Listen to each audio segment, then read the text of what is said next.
मेरी शिक्षा मेरी नहीं है, ये उसकी है जिसने मुझे भेजा है।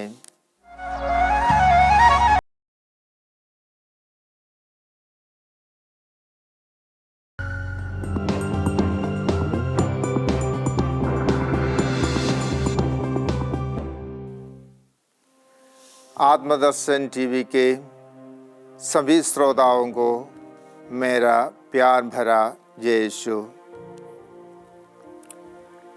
संत योहन का सुसमाचार अध्याय 7 10 से 30 तक के पदों पर हम देखते हैं प्रभु यीशु यरूशलेम में पर्व के दिन लोगों के सामने भाषण देते हैं। प्रभु यीशु गलीलिया में ही घूमते थे और पर्व के समय निकट आ गया था। बाद में जब उनके भाई पर्व के लिए जा चुके थे तो ईसा भी प्रकट रूप से नहीं बल्कि जैसे गुप्त रूप से पर्व के लिए चल पड़े।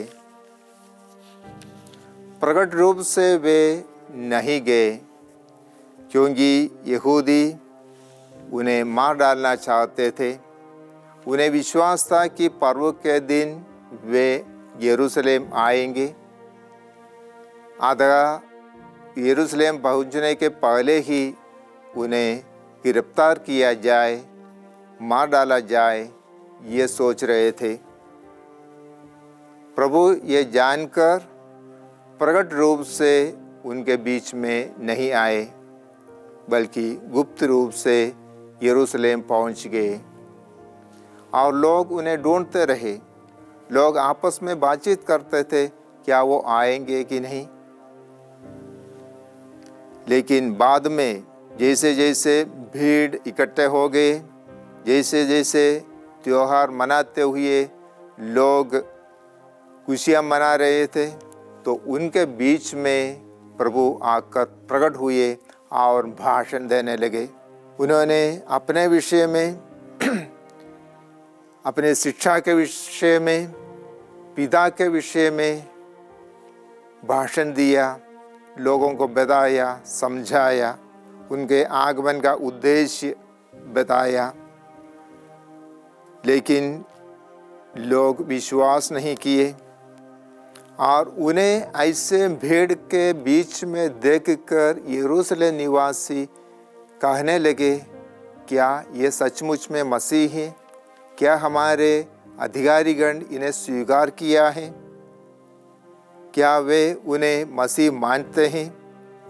क्या ये वही आदमी नहीं जिन्हें ये लोग मार डालना चाहते थे? अभी देखो प्रकट रूप में सबके सामने भाषण दे रहा है। यानी प्रभु यीशु को पता था ऐसे भीड़ के बीच में जब वे भाषण देंगे तो कोई उन्हें गिरफ्तार करने नहीं आएंगे।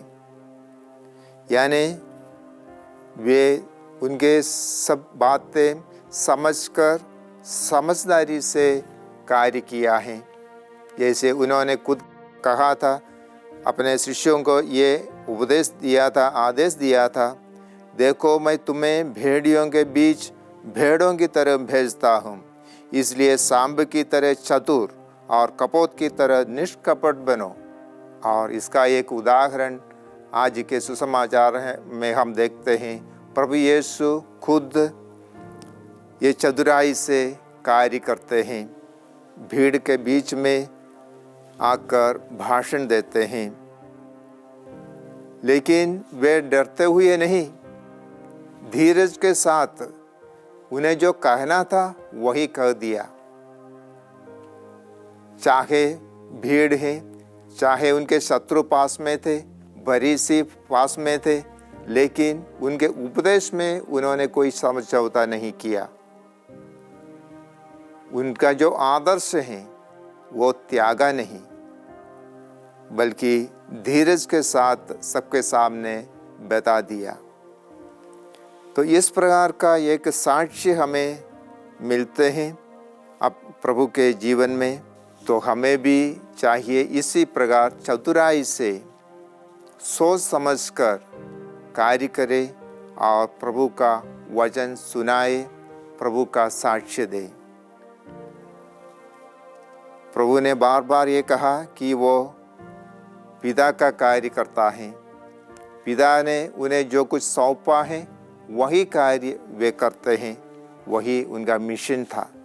हम प्रभु से प्रार्थना करें कि हमें ऐसे आशीष प्रदान करें कि वे जैसे किया है वैसे हम भी चतुराई से और निष्कपटता से प्रभु का वचन सुने और सुनाए।